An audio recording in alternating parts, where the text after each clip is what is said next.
What's going on, world? Thank you for tuning in to another episode of the Hood Paralegal Podcast.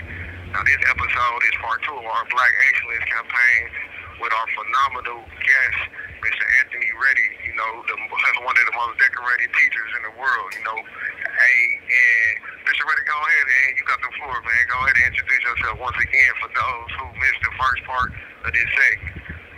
Okay. So my name is Anthony Reddy. I'm a former teacher throughout the state of Milwaukee. A lot of you guys I've met, had the pleasure of working with as their youth, and as well as seeing some of them grow. So I don't know where it started, but I kind of promptly can take it from there. Okay. So we gonna kick this one off, man, with a prominent saying, especially that the black community dealt with and deals with on the daily, and that's the school to prison pipeline, as they should say, And okay. being that is, what's your perspective on that? What's your opinion on the school to prison pipeline? Well, I'm make sure I understand this right. As school to prison pipeline, school is something that as young kids such as us when we come and do. School did not have a favorable part in my perspective. A lot of times kids came to school because that's what we're supposed to do. Didn't have a reason to came because that's what we're supposed to do. But as we engage in kids, we try to motivate them to see things other than what they see every day. Nobody can see what you see, but everybody's different. We have different perspectives on different outlets. But I'm trying to stay focused exactly what it is. If somebody goes to school, from my perspective, pipeline goes, well, okay, you're down to school, what you doing then? Yeah. What are we doing then? There's a lot of things to get into school. As far as I know, school is hard for us. A lot of kids go to school because subjects might be a little hard. As teachers, we got to make sure we understand where the kids are coming from. If we can't engage in school, we have to find some other alternative to get them engaged because everybody's not going to do this. So we try to engage them, offer them other things with that. And some of the things that I try to do is extracurricular activities outside of school where we can get together. We can do things. For example, a lot of these guys, we took basketball. Yeah, the guys going to get to the bus, but not. So I took the opportunity. My kids with us, so get the bus. Not only the bus, even with the brewers. We had a lot of guys like. We just opportunity to take them outside. Ball, baseball, football. Those are some opportunities. Okay. All calls other than properly placed attorney calls may be monitored and recorded. And I believe what you said, that's part of the solution, and disrupting the facts because these days, it's different like I stated before from when we was in school compared to now where you see the disrespect of the teachers by the students and the system that, controls it. In my opinion, if the students see that the leadership, people in leadership, the school board, they not respecting the teachers, underpaid, less benefits and things of that nature, that plays a part because it always starts with the head. Now, I believe that, in my opinion, we need more leadership, people with experience like yourself, that really has a passion for it, and it's not just a paycheck. We need more individuals with your attributes in these classrooms, or training these new teachers, and the new generation because it's a lack of love. Everything is monetary and it's about monetary value. So I asked a couple of students, and like in my situation where I'm around, actually, in school, it's a lot of younger guys, man. They look at it like if I can get up, make $3,000 a day selling drugs, well, I'm going to go to school and teach, listen to somebody teach me how to, go and work for the next man versus, in some situations, I have to look at it and it makes sense. And I believe it starts with the leadership and the people that is forming these curriculums, man. Like you said, it's different. I understand it's different from when we was in school. And I salute you, and I just feel like we need more individuals like yourself directing and doing these trainings for these new teachers, and because I feel like it'd be a whole lot better because the kids need love and they ain't feeling the love, so they feel like I might as well go ahead and test the waters myself when I'm showing up to class for it, Yes, well spoken, Corey. Too, like I said, kids can see. They see, even though we're as teachers and as parents as well, when we think they're not looking, they're looking and observing everything we do. Unfortunately, in the state of Wisconsin, there's not enough money put in the school district. I was a broke guy teacher. I made some money, and I shared that money with my surroundings. I don't have to have a Cadillac, but what I did, I took my money, and I shared it with you. That's why we went not only to extracurricular activity. I remember the time that we went out to different venues to Ponderosa's and places. I remember vividly. I definitely remember. Yeah. And see, too, teaching does not start in the classroom. We have to. You very, very much have to get to know your kids. Now, we don't get to know our kids, and that's when they're lost. And those solutions. So, what can you offer me? If I can make $1,000 a day. What can you offer me, kids? And as a teacher, what do we do? Well, I'm not making this and I'm not making that. No, that's not the approach. How can I help you? That's the next one. How can I reach out to you? Take these guys out. You don't meet in the classroom all the time. And again, like I say, I took my kids out, and like I say, my kid was the same age as some of you guys, and we did things. We did things. And get to know the kids, and the kids get to know you. That's how that works. Okay. And that's a well put statement and point in this fact. Like, I salute you and I commend you because I know for a fact and I can vouch and verify that you did take money out your own pocket. It wasn't part of the school budget. You took your own money out, and you have a family also, and you sacrificed that, and you took us to Ponderosa. We went skating, and man, all the events, and it was fun. That's why you well respected, and like even me and my brother Thompson was talking about you. Like man, and me and Maurice talking about man. Like I tell him all the time, like man, your pops, man, he a legend, man, because like man, even though we made certain mistakes and landed in, it wasn't because nothing y'all did. You know what I'm saying, man? And it kind of makes me sit back and reflect. Like man, I wish I would have listened to Mr. Jones. You know what I'm saying? But I still take those life lessons that y'all taught me. I remember, like man, okay, I can use that as motivation to make better decisions because you always taught us, man, mistakes are a learning opportunity. It's a learning opportunity. Mistakes are a learning opportunity. Failure is an opportunity. We got to look at failure as an opportunity. And y'all embedded that in us, and I use that with my kids, even in my situation. I'll be transparent with them because I want them to learn from my mistakes. I was just talking to Maurice, and man, we have these conversations all the time. Like man, he even said like I wish I would have listened to Pops, and we reminisce of the times when you brought him up to Urban Day when he was out of school or something like that, man. And man, it wasn't your fault. It wasn't, it was our decision, but we still respect the fact that y'all instilled that in us, and I salute you for that. The thing is, Ford, everybody makes mistakes. Everybody. Sometimes it gets you to do a do-over. But you don't stop because you made a mistake. Like you said, you've been thinking about all this stuff. You still got a chance, right? You still got a chance. The thing is, you keep on keeping on. You try to learn from what you did that didn't work the first time. Sometimes these same things gonna keep hitting you in the face.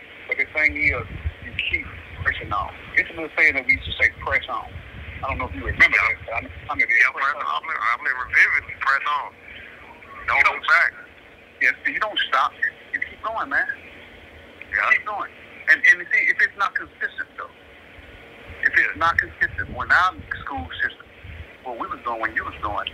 All calls other than properly placed attorney calls may be monitored and recorded. From K4 to 8th grade, we saw y'all every day, man. Even though you might not be in the class. Yeah. But see, even go to another venue, if it's not consistent in those habits, hopefully we instill in you that you are able to make choices. You know, mind, you can say that word again, choices. We all make choices, but we try to make the one that's best for us. But if nobody else is offering you choices, then that's when those other situations that you came up, I can move on into it. Nobody's constantly in that, then that puts you in the bind, I think. But you know, hopefully we try to keep pushing and keep pushing and keep pressing and keep praying. 8 years is not going to be enough for young guys, especially going to high school. So it's a big world out there, you know. Big world. And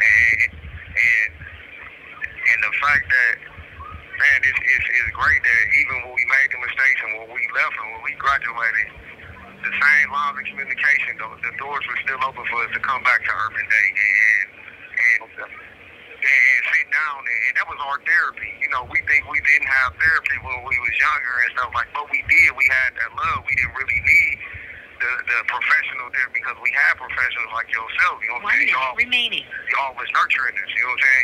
Y'all was letting us vent. We can get stuff off our chest, man. It was times that I can come talk to you and Mr. Jones, man, about stuff. You know my mom, man. I was, you know what I'm saying? Like, man, how should I, you know, I did, you know what I'm saying?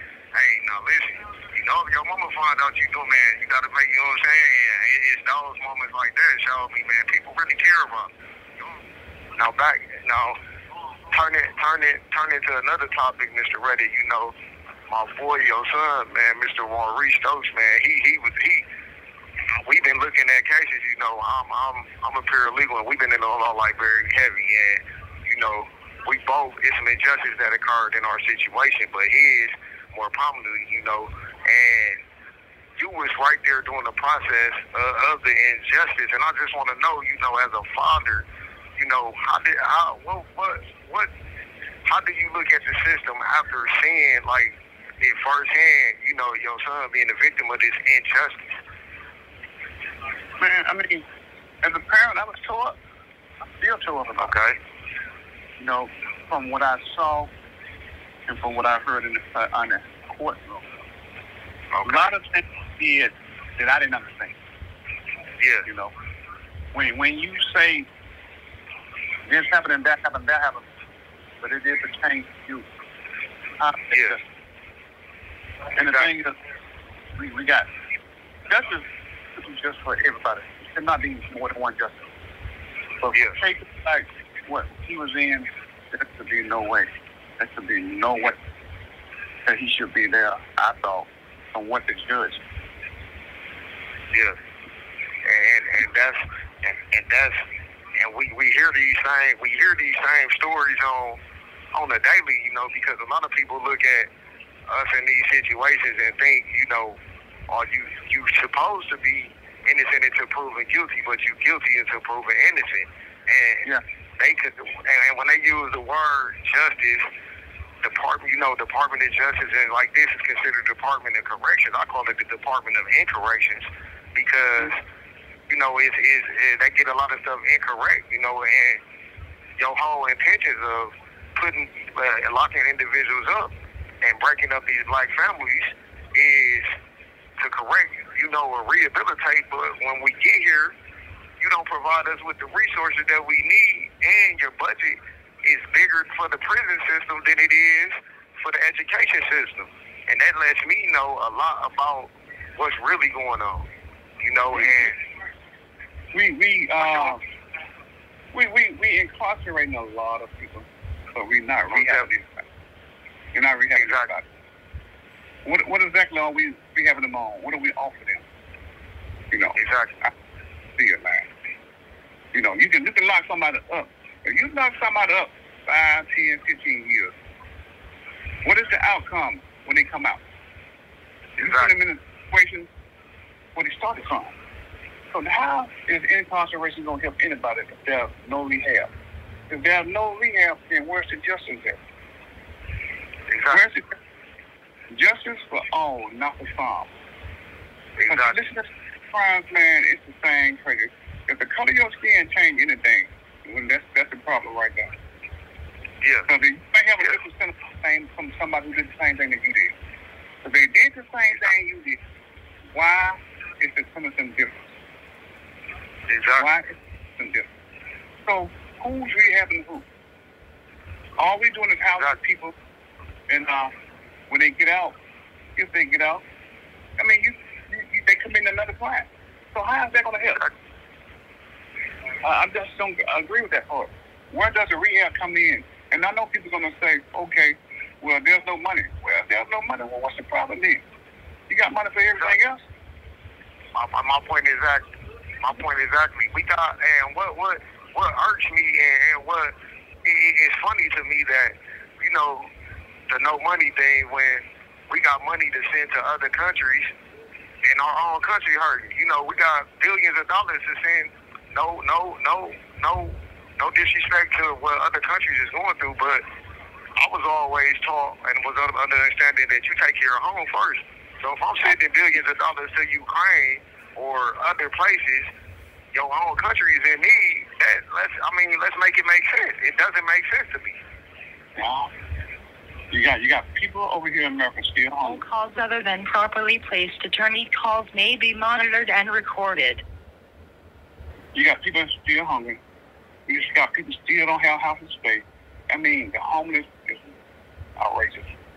It's outrageous. Yes, and then, you know, and we see it, and to our listeners, man, Mr. Reddy Son, Mr. Maurice Stokes, man, we gonna have an interview with him. You know, we here at Hood Paralegal, we don't go into the exact details of the facts of the case, but we will put, you know, the injustices out. And I can say, you know, read his paperwork and going to the law library, man, his case, man, it's not right. It's not. He shouldn't be here. He shouldn't be here. And any juror, you know, I don't understand, and I can never understand. You know what I'm saying? Like, this system is just not fair.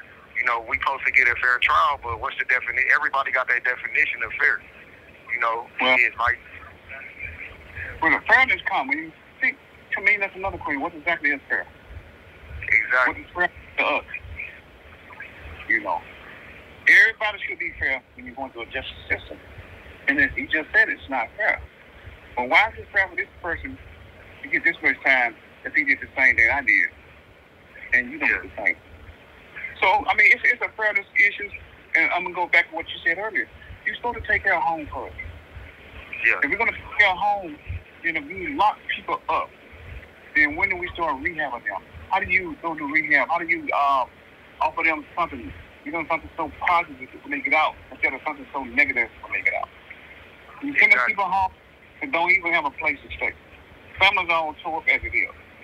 Not only you got that family, you got other families mad at them as well. So how do you do that? You know?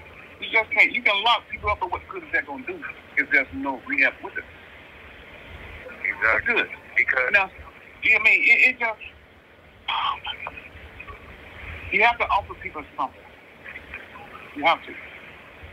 Lock them up is not always the answer, because it's definitely not. It definitely not, because it's psychologically, man, and mentally, I see a lot of brothers come in with the right mind and leave out, man, in a different state, and it's sad because they lock you locked in a cage, really housed like animals.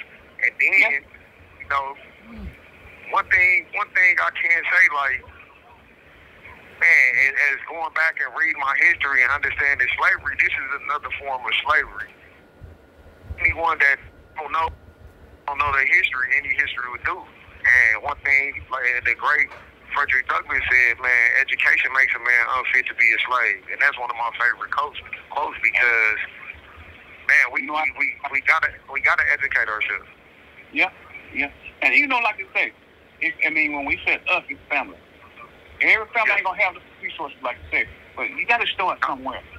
You know, whatever you learn, you pass it down to the next person. Always pass it. Because Mr. Reddy, one thing I discovered is nobody in here wants to be here. If nobody would sell drugs if they can provide for their family and, you know, and have resources and have, you know, things, had a home to stay, you know what I'm saying? A lot of people, and it's not an excuse, it's just reality. You know, they did what they did to make money because when you a felon, it reduces you to a second-class citizen automatically. You can't vote, you can't do this and that. It's a whole list of what you can't do, you know, and then... You're still being punished, basically. Exactly. So exactly. No, go ahead. And how is that, if you're going to punish the people when they're released, why do you take away all the rights? See, and if you got people coming out, the same system we just said, that ain't nothing but another form of slavery, man. Exactly. And you that's can't. Your rights should be restored. Exactly. So you can't keep punishing people. But that's what we're doing, though. You can't keep doing it. I'm not a big politician. I'm not big on politics, Mr. Reddick, but I know it's going to be election time. And one thing I do notice, nobody is that no candidate is discussing why all these fatherless homes and where are the fathers at in the black community. Everybody's fighting for the black vote, but nobody is speaking on prison reform and, you know, and where all the black fathers at, you know, and because one thing I can point out is that's another way they control the vote. They lock all the black men up, black women, and the black women incarceration rate is rising even higher too. I'm hearing that a lot lately. You know, remember the book? I don't know if you remember this, Corey, but we going way back, 30 years almost now. There was a book, I'm trying to think who the author was, that I used to share. I wouldn't read it to you because I want you to read it yourself. It's a book called Heal Them Before They Grow. You said heal them before they grow? Heal them before they grow? Yeah, I can't remember who the author was, but the book, I shared it with your brother that he was in. So I'm the same thing he's speaking of now for us. Okay. Kill them before they grow. Kill them before they grow. I'm going to check that out. Please do. And some of the same things that we're speaking of now, I want you to tell me how much has changed when I speak with you. Okay. It is very something like I say, the same topic what we're talking about right now. Okay. And for everybody listening, y'all go and check that out. Kill them before they grow. I'm pretty sure the author will pop up, but kill them before they grow. Kill them before they grow. That's one thing we do here at Hood Paralegal and Prison Riot Radio. You know, we all about black excellence and, you know, and all calls other than properly placed attorney calls may be monitored and recorded. Anything that'll break the chains of slavery for our people. You know, we all about it here, and that's our mission. So kill them before they grow. Check it out, yo. I mean, it's very knowledgeable. It's an easy reader. Just something to think about. You know. Okay. The ones we talking about now. You can't constantly. You take one thing that we did. I forgot to tell you this earlier. When y'all got what the system did. When I say the system, I'm talking about the whole system. They took the data that.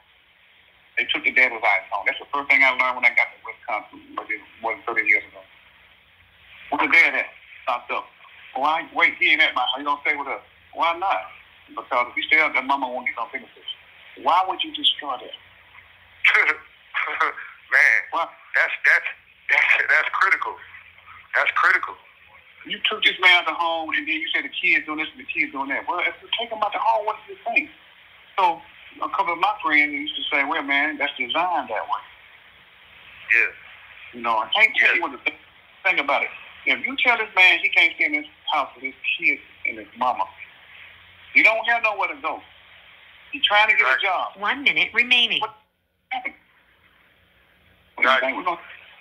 It's a lot of things designed that way, but we got all this money, but where's the money going to? We definitely not putting it in the right places. We definitely not. Mm-hmm. And Mr. Reddick, thank you for taking time out your schedule, man, for this enlightenment, man, this dropping these jewels on us, and we definitely gonna have you back, man. And thank you. And anything you want to say to our listeners and followers before we leave? Mm-hmm. Yeah, keep your head up. Don't ever quit. You down, but you ain't out. Okay. So always try to have a vision of what forward to look for. So you got to stay positive. Just because you locked up, you ain't dead. You still got a mind. Okay. Keep your head up. And I appreciate that, man. And you keep doing what you're doing in the community, man, and being that solution, man. I appreciate you, man. No problem, man. I appreciate it. And bless you.